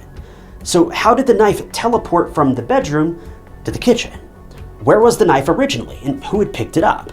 This was all very confusing for the police. Well, the next person in line was Nicola, and she was just obviously completely broken and emotional and traumatized. I can't imagine the confusing mixture of feelings that she had to have been dealing with, because all of this happened so quickly and without any warning whatsoever. One minute you're sharing an amazing meal with your family, and the next your family's completely ruined. But after getting Jeff's and Nicola's stories straight, the police talked with Nicola's boyfriend, Guy, who was one of the people who was trying to save James. He was also very shaken and emotional. His story also matched with what the rest of the house had to say, but he admitted to something else. Guy was the one who picked up the knife from the bedroom and took it to the kitchen, but it wasn't because of malicious intent. Guy said that the knife was just out in the open, and he was scared that anyone in a moment of panic could have stepped on it to injure themselves. So he removed the knife from the path and placed it in the kitchen on the countertop and got to work saving James. It wasn't the most ideal thing to do, but Guy didn't tamper with the scene intentionally. I mean, it was pure chaos in there, and all of us can do things without thinking. The police also scanned Guy's body language and tone, and he looked genuinely and equally traumatized as the rest of the people in the house who witnessed this scene. But now that that was out of the way, the investigators made their way back towards the porch, and there they saw something. On a table, there was an unattended phone with a pink case. Naturally, it looked like a woman's phone, but it wasn't Nicola's. As the police were trying to figure out whose phone this was, they were distracted by the sound of a car pulling up in the driveway, and a woman got out. She looked close to Nicola's age, and she was looking for her daughter, whom she hadn't seen all night long. The investigators were so confused at that point, but Nicola, Jeff, and Guy filled them in. The woman was none other than Melanie's mom, and the phone also belonged to Melanie, James's girlfriend. The police then put two and two together, and they now knew that besides the three people and James, Melanie was also invited to dinner. But where was she now? And why did she leave her phone? Was she in trouble? And was Melanie also attacked and in danger at that moment? The investigators had a lot of questions going through their minds, but when they talked to James's best friend Jeff again, he had news for the police. For some context, James moved into the Berry's home sometime around 2014. So James and Jeff were best friends turned roommates. This also meant that Jeff was a close witness to James and Melanie's relationship. Jeff, even though he was over the moon for James to be in a relationship, he immediately noticed that Melanie was strangely clingy. She wanted to control James, and they obviously fought a lot because of this. She wanted to be everywhere James went, hence her dropping out of high school and getting a GED and following James to college near Palm Beach. Even if James didn't invite Melanie to certain family events or even to hang out with his friends, Melanie would get furious and guilt-trip James into letting her join. Jeff had talked to James about Melanie's volatile, unstable, and bizarre behavior, but James didn't budge. Melanie was his first love, and he was blind to all of the obvious and dangerous red flags. But one very significant event led James to take off the rose-colored glasses and see Melanie for who she was. See, in one of the countless fights with James, Melanie had enough, so she decided to get back at James twice as hard. So we all know that James loved animals. Well, he had a very expensive saltwater aquarium in his house filled with fish, and Melanie, in a fit of rage, poisoned the water, causing all of James's fish to die. This was a new low for Melanie. She'd been petty before, but this was so far past petty. This was downright cold-hearted. This even led to James finally breaking up with Melanie. I mean, heck, Melanie had just killed a dozen pet fish with a straight face and zero remorse. I don't know what Melanie was expecting after committing such a heartless and heinous act, but James to immediately break up with her. But Melanie acted surprised somehow? I don't know how someone could do something like this and not expect there to be consequences, but she did. Melanie wasn't going to let James go easily, though, and she vowed to get back together with him no matter what the cost. Well, even though James had broken up with Melanie, that didn't stop her from trying to get back together with him. And Melanie used every trick in the book, even threatening to harm herself if she and James didn't get back together. This was such an exhausting back and forth for James. Melanie was obsessed with him, and in her mind, he was hers and hers alone. Melanie's family even tried to control her behavior by letting her stay in Maryland for a bit. And during that time, James was finally free of the suffocating relationship with Melanie. But as much as I want to say that it stayed that way, it sadly didn't. 3 months before the fatal attack on James in August of 2016, James and Melanie were back together. Don't ask me how or why, they just were. According to Alexandra, this news was a shock to everyone. Alexandra genuinely believed that James loved Melanie and he wanted to make things work with her. And it just goes to show how understanding James really was. He wanted to give Melanie another chance, even after all that she had done. But this would prove to be a mistake, and one that would eventually cost James his life. Even James's dad, James Sr., came forward to the police and revealed a text message conversation between the father and son on the night of the murder. James was seen telling his dad that he would break up with Melanie, and his dad was supportive of whatever decision he made. But speaking of phones, James's phone was also checked, and on a gaming app, there was a conversation between him and Melanie, and it was a breakup conversation. James had broken up with Melanie over text, and she was very angry, upset, and filled with rage. After hearing all of this, the detectives wanted to track down Melanie because she was almost certainly the person behind James's death. But the main question was, where was Melanie now? The investigators were searching all over Palm Beach. They also asked neighbors if they saw anything weird on the night of the crime. Luckily, one neighbor came forward with CCTV footage, and it showed a white Toyota speeding away from James's home just before that 911 call was made. When the footage was reviewed again, the car was seen pulling up in front of James's home minutes before the murder took place, and this white car was obviously Melanie's. So the detectives put up a statewide BOLO for Melanie and her car. Well, within no time, the police got a significant lead. Witnesses saw that same white Toyota going to Turnpike Plaza almost an hour after the murder. It was clear to the detectives by now that Melanie was trying to make a run for it. And where would she go other than Maryland? This was corroborated when Melanie's credit card activity led straight to Maryland. Finally, the investigators knew where Melanie was, and they came up with a plan to go and talk to her. Because Melanie was a flight risk, the detectives didn't want to just corner her yet. They wanted a confession out of Melanie to prove her involvement in James's heinous murder. When the police got to Melanie's cousin's home in Maryland, they were able to quickly locate Melanie's car, which was just out in the driveway. This confirmed that Melanie was indeed there. When the detectives knocked on the door, initially Melanie's cousin came out and they talked for a bit. Minutes later, Melanie walked out and she looked nervous. Her hands would sometimes be crossed or flailing everywhere, and she had a barely audible voice. But she immediately put herself in hot water when she asked the police, "I'm just wondering when I should go in for the questioning." Now, this was odd for the investigators to hear because they hadn't disclosed why they were even there. What happened to James was never brought up. If that wasn't enough, Melanie also asked the detectives if she needed a lawyer, even though she wasn't under arrest or being charged for anything. The Maryland Police Department kept an eye on Melanie while Florida detectives were making the drive up to Maryland. When the Florida detectives arrived on November 18th, they had a strategy. They weren't arresting Melanie straight away. They still wanted that confession out of her first. They wanted to appear as non-threatening to Melanie as possible so that she wouldn't try to run away again. So Florida detectives began asking Melanie a bunch of questions in her own home, under the impression of getting her side of the story. The investigators were good at this because, in no time, Melanie spilled everything. So remember when James sent that text on the gaming app, breaking up with Melanie? Well, Melanie was very upset, and obviously so. But after she spent multiple hours reportedly sobbing uncontrollably, her sadness morphed into anger, and something compelled Melanie to go and confront James about the breakup. So she made the drive to James's house, and that was when things in Melanie's mind turned dark. She couldn't imagine James breaking up with her, and the last straw for her was when she heard that James didn't love her anymore, as he told her this in person. Well, Melanie simply couldn't handle being rejected, so she immediately picked up a kitchen knife from the drawer and launched a horrific and brutal attack on James.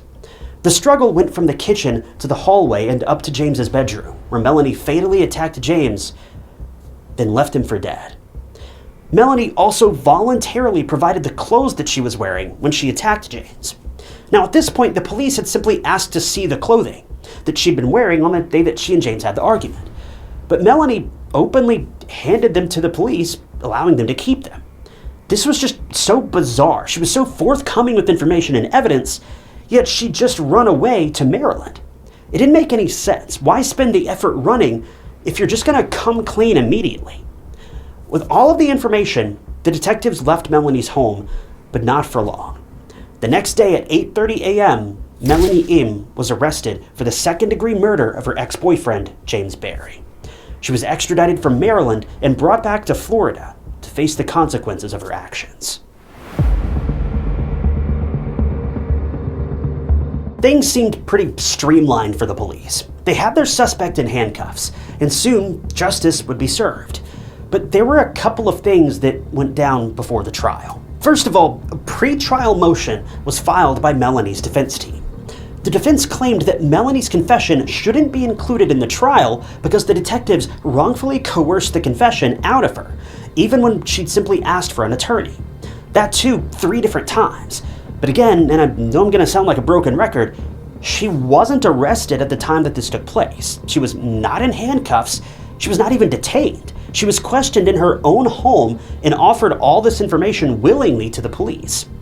The confession was the only rock-solid and direct piece of evidence that Melanie was the one who'd committed the crime. Other than that, the rest of the evidence could be considered circumstantial, which would ruin any chances of a conviction. It took the judge a month to come to a decision, and ultimately, the defense's motion was kicked to the curb. Melanie's confession was going to be part of the trial. Melanie's trial finally began in 2018, and the prosecution presented their arguments. They painted Melanie as a volatile, controlling, manipulative, and obsessive woman who wanted James all to herself. And when she realized that James was slipping away, she did the unthinkable, punishing the entire Barry family for life with this tremendous loss.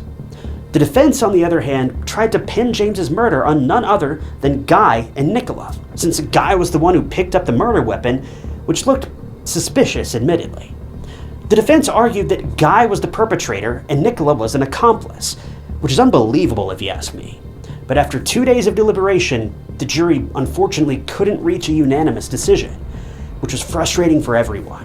But to make Melanie face the law, the state booked a second trial. And the second trial was held in September of 2018. And after the same arguments, finally, the jury delivered the verdict. Melanie was found guilty of second-degree murder and was sentenced to the maximum penalty of 50 years in prison. It took almost 2 years, 2 trials, and a lot of twists and turns to get justice for James, but finally it was all over. The Barry family had suffered unimaginable trauma. Not only did they lose their loving and gentle and kind son, but his mom was accused of being an accomplice in his murder in the midst of all this. This is a different level of heartbreak and hurt. James lost his life because Melanie didn't want to break up with him. Melanie couldn't bear that James would ever reject her, and that led to her losing all control, and things ended tragically. According to Alexandra, no one in the Barry family will ever be the same. They're traumatized for life. Even though justice is served, 50 years is not long enough to take the trauma, the hurt, and the nightmare away. Rejection hurts a lot. It can be the end of the world for many people, but resorting to taking revenge on someone who doesn't feel the same way about you is not only unreasonable, but it never ends well. Letting our emotions take the front seat in situations like these it's a detrimental mistake. Breakups are heartbreaking, and yes, they're unbelievably painful, but it's something that happens to almost everyone out there at some point in their lives. But what's not normal is perpetually ruining or ending someone's life, all in the name of revenge.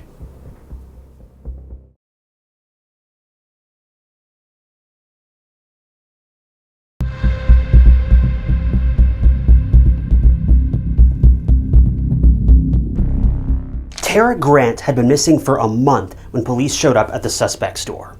They had a warrant, and he had no choice but to get out of their way. As detectives searched every square inch of the home, they realized everything was, well, spotless. But their search soon led them to the garage. Everything was strewn around like any normal garage. It was a bit of a mess, but nothing too crazy. But soon they noticed a trash bin in the corner. Inside the bin were several large black bags, pretty normal stuff, until an investigator touched one of those bags. It was weirdly soft, but also firm and heavy. As detectives hesitantly opened the bag, they were met with an undeniable odor and the discovery of a crime scene.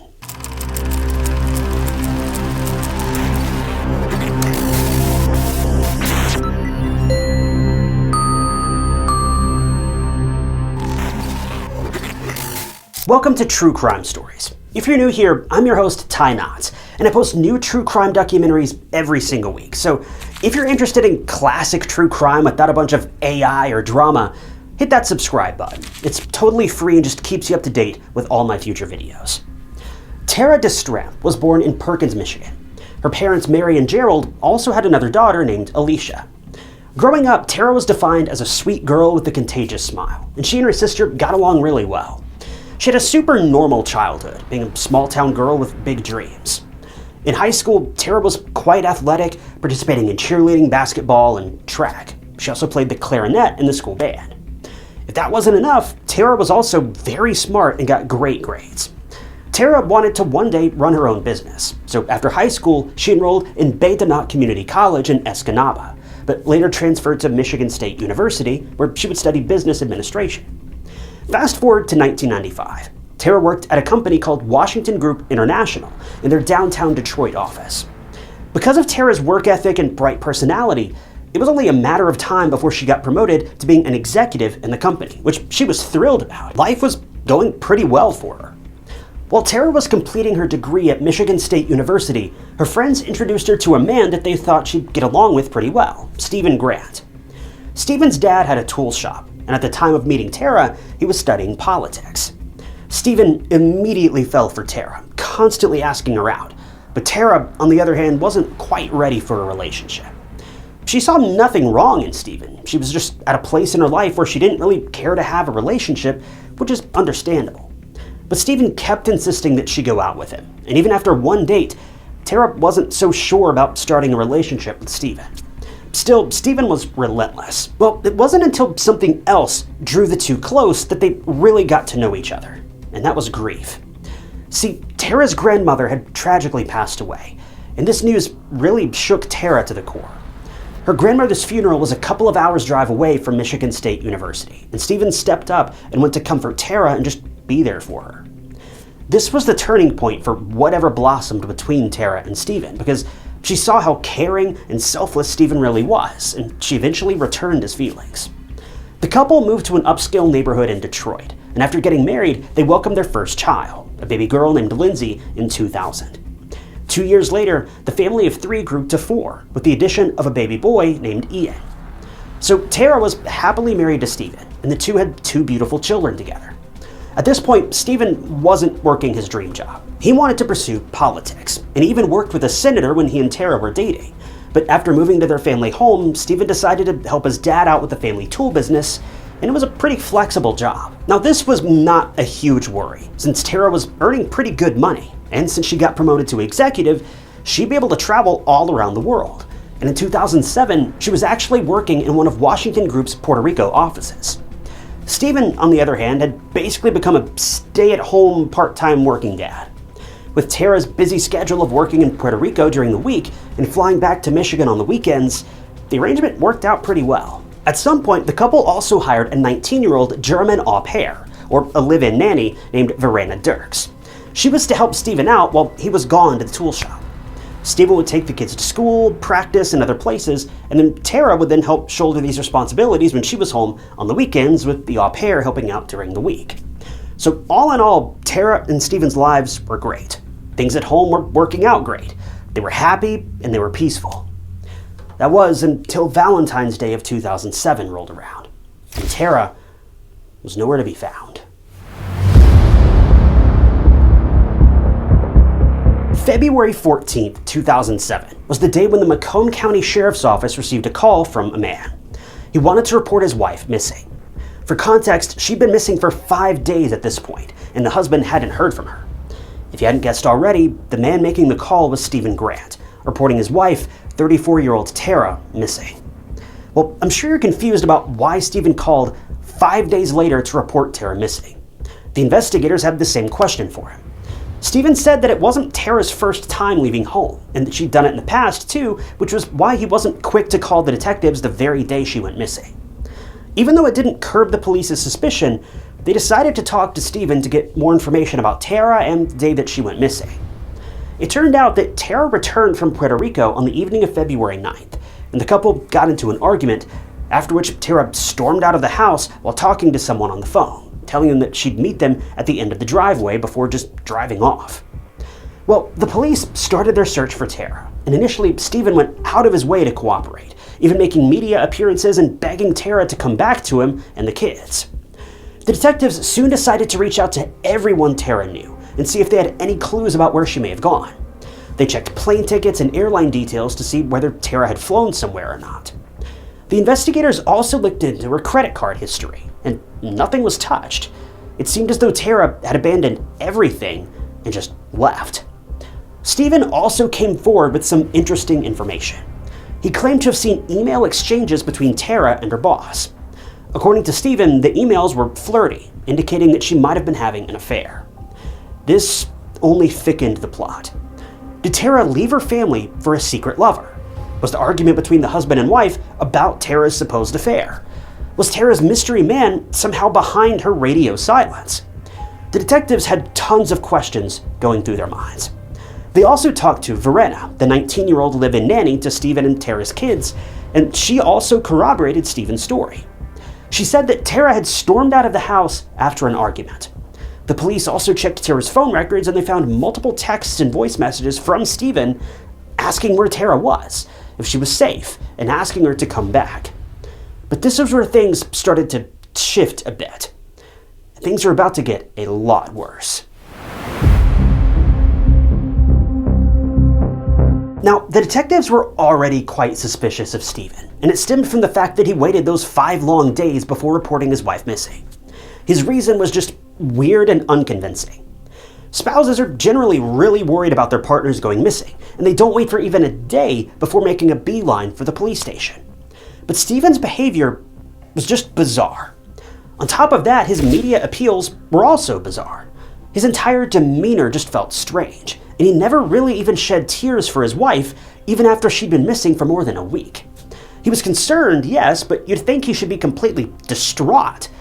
But he wasn't. This was why investigators wanted to bring Stephen into the station for a polygraph test, and that was when Stephen closed all the doors of cooperation. He flat out denied giving a polygraph test, and he immediately lawyered up. Stephen also stopped asking the police for updates on the case, and in fact he would only ask reporters for any recent progress in his wife's disappearance, which again was just super weird. The detectives analyzed every word Stephen said during these media interviews, and at one point they caught Stephen referring to Tara in the past tense. This is never a good sign. Stephen would talk badly about Tara as well, his missing wife, and make uncalled for remarks about her, like how he was the perfect dad, how Tara was gone all the time, and it was just uncalled for, and everyone was starting to get confused. Was he upset that she was gone, or was he happy about it? His emotions just kept flipping. Stephen soon stressed that he sacrificed his dreams to take care of the kids so that Tara could work. But Stephen is clearly forgetting the memo that pretty much all parents have to do this at some point. Your kids come first. Marriage and kids demand compromise, and it wasn't like Tara was happy about the situation either. I mean, yes, she loved her job, but she also hated leaving her family behind. But when you're trying to support your family and work, and there are some places where everyone has to give up something. Also, Stephen did work, just not in politics like he dreamed about, and considering the family had hired a nanny to basically take care of the kids 24/7, his claims of giving up his dreams for them, well, it doesn't hold water. In the eyes of many people, he could have easily worked a full-time job and the kids would have been just fine. I say all of this to say Stephen's behavior, it just didn't make any sense. But if all of that wasn't weird enough, another part of Stephen's past made its way to the police station. And it was an ex-girlfriend, who Stephen had been dating while Tara was out of town. Stephen's ex-girlfriend came forward to the detectives and confessed that Stephen had reached out to her via email sometime right before Tara's disappearance. They talked back and forth, and their conversations took a very flirtatious turn. Although they never met up for physical relations, he did confide in his ex about how he thought that Tara was cheating on him, and how marriage is like a speeding ticket, and you just need to keep an eye out on the road to avoid detection. Now, this statement alone tells you everything you need to know about Stephen. But there's more to Stephen's infidelity, but we'll get to that in just a bit. But anyway, the police were on to Stephen, especially since he loved to chat, and there was one particular place he kept mentioning over and over again. It was Stony Creek Park. It was a regular place the family visited, and the detectives just had a very bad feeling about this place. They just knew that they were going to find something here. And, well, they did. On February 28th, the investigators finally found something. It was actually a woman who was taking a walk in the park, and she came across a plastic bag. The woman approached the bag, and she could make out what looked like white latex gloves and a disturbing sight of what appeared to be blood. The police were immediately called, and when the bag was thoroughly checked, it also had weird metal shavings in it. When forensic tests were run on the gloves and the metal shavings, they had Tara's DNA on them. This was disturbing, and police now knew that the chances of finding Tara alive were not very high. By March 2nd, the police obtained a search warrant for Stephen and Tara's home. We don't know what specifically allowed police to obtain this warrant, but considering how suspicious they were of Stephen by now, I don't think it would take a judge too much convincing to sign a warrant. When police arrived at the home with that warrant, Stephen just stepped out of the way, with some reports saying that he left to walk his dog. They searched every single room, every nook and cranny inside this home, but there was nothing to be found. Until they reached the garage. Unsatisfied with their findings in the rest of the home, detectives took a particular interest in the garage. This was the last room that could provide any clues, any evidence at all about where Tara may have gone. As they dug around through the garage, it was a bit of a mess. It wasn't like a hoarder's house or anything, but there was junk everywhere. But I think most of us can relate to this when it comes to our storage areas. But as they dug deeper, they found something. There was a trash bin that looked like it had been pushed up in the corner. Black plastic bags filled up the entirety of the bin, some containing the same gloves and metal shavings that were found at Stony Creek Park. Police dug through each and every bag until they came to one particular bag that they would have preferred to really not open. As one of the officers grabbed the bag, he immediately knew what he had found, but he had to open it anyway. As he tore the bag open, he was met with that all too familiar smell. He peered inside and spotted a fully clothed torso. It didn't take long for the police to realize they were looking at the remains of 34-year-old Tara Grant. It was such a horrific sight for the police, and they knew that Stephen was most likely behind this heinous act. It took the investigators 2 days before they were able to track Stephen down. It turns out he didn't just leave to walk his dog, he'd fled in order to evade the law. But it didn't take police all that long to track him down. They were tracking Stephen's phone because he made a call to his sister, and it led the investigators to northern Michigan's Wilderness State Park, which was about 200 miles away from the Grant family home. Stephen was found leaning against a tree, suffering from hypothermia due to a lack of warm clothing. He also had alcohol, pills, and a fake firearm in his possession. From the looks of it, Stephen was contemplating ending his life. Not with the weapon, obviously, but with the pills and alcohol. Well, thankfully, that didn't happen. Although Stephen was out of it, hallucinating in the cold, he was taken to Northern Michigan Hospital to be nursed back to health before he could be brought to the police station. But the detectives needed to know why he did what he did to Tara. In Northern Michigan Hospital, on a hospital bed, Stephen talked to the detectives and confessed to ending his wife's life. According to Stephen's version of events, Tara had arrived home after a long week of work, and a very angry Stephen decided that right now would be the best time to fight with his wife for spending way too much time at work with a coworker. Now, we don't know whether Tara was having an affair with someone or not, but the fact that these accusations came from Stephen of all people, well, it just felt gross. Now, you might be thinking, Stephen wasn't really that bad of a husband, if you exclude the whole murder thing, that is. After all, he never had any physical relations with the aforementioned girlfriend. It was all just flirtatious talk. But here's the thing. Stephen was having an affair with not only his ex, but also the 19-year-old au pair, Verena. The two had gotten a physical many times, even though Stephen claimed that they never went all the way, as if that made anything any better. Stephen, whose main job was to stay home and take care of the kids while his wife went to work, couldn't even manage to simply remain faithful through it. He had not one affair, but two, and at the same time. This is why we don't really know what the argument was about on the evening of February 9th. It's assumed that maybe Tara caught wind of Stephen's infidelity and was planning on leaving with the kids, but we'll never know the truth for sure, and I'm sure Stephen is not the most reliable person in the room to take his word for anything. But anyway, during the argument, Stephen pushed Tara, causing her to hit her head against a wall. This was when Tara angrily announced that she was leaving with the kids and that Stephen would never see them again. Well, this was the final straw for Stephen, and he lunged at Tara and ended her life with his bare hands, with their kids sleeping in the next room. Young Ian and Lindsay were completely unaware that their dad was in the next room a couple of steps away, ending their mother's life. It's just something no one can ever look back on without getting traumatized. Stephen then dragged Tara to his truck and drove up to the family's tool shop, where he dismembered his wife's body and loaded the parts up in plastic bags before burying his wife's body parts in Stony Creek Park. But Tara's body was not found at Stony Creek Park.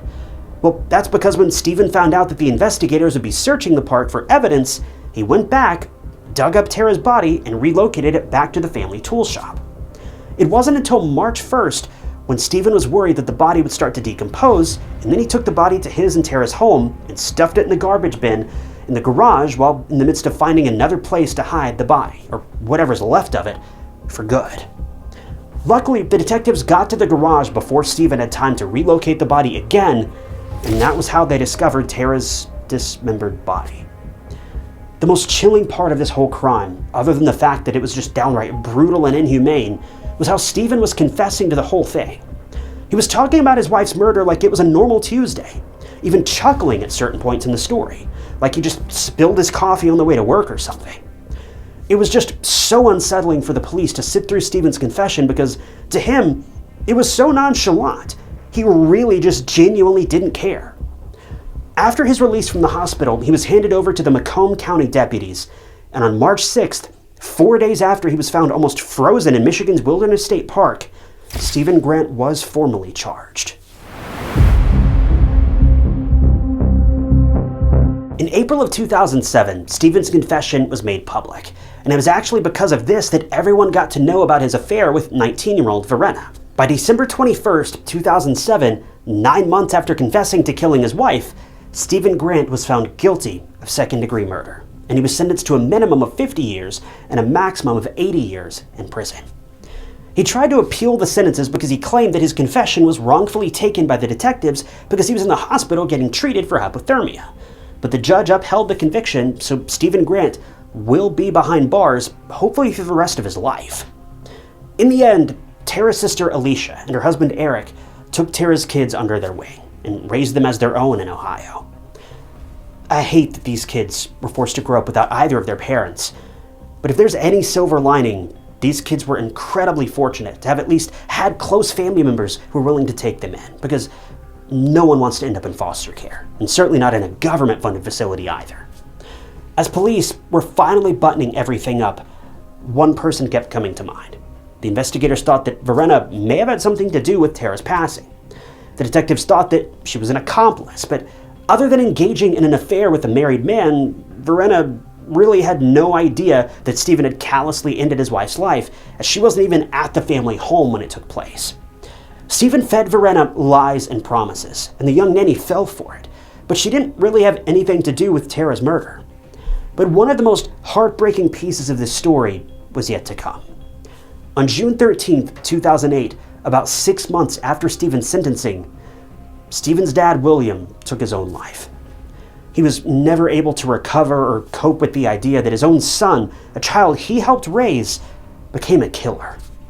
To make things worse, his son was a partner in his business, and to make things worse still, Tara's body was dismembered in that very business, in that very building. It was haunting. As for Tara's kids, who have their mother's signature brown curly hair, well, they've grown up since that tragic night and have made it their life's mission to take Tara's legacy forward. Lindsay in 2021 was 21 years old, studying pediatric psychology at The Ohio State University, whereas Ian was a freshman at the University of Wisconsin. They return to their hometown every year for Tara's Walk, which is a 5K trek to raise awareness against domestic violence and escaping violent relationships. The kids have no desire to speak to their father, the murderer of their mom. As far as we know, they haven't even spoken to him since the day he was sent to prison. Tara now rests in peace in Escanaba, Michigan, and friends, family, and loved ones spend time at her grave talking to her and missing her immensely. This case was just devastating. A hardworking mother of two had her whole life stolen from her by someone who promised to be by her side for better or for worse. Someone she was supposed to be building a life with and raising a family with. One monster, his jealousy, unchecked anger, and desires ruined a family forever, leaving everyone behind with scars that will never heal for as long as they live.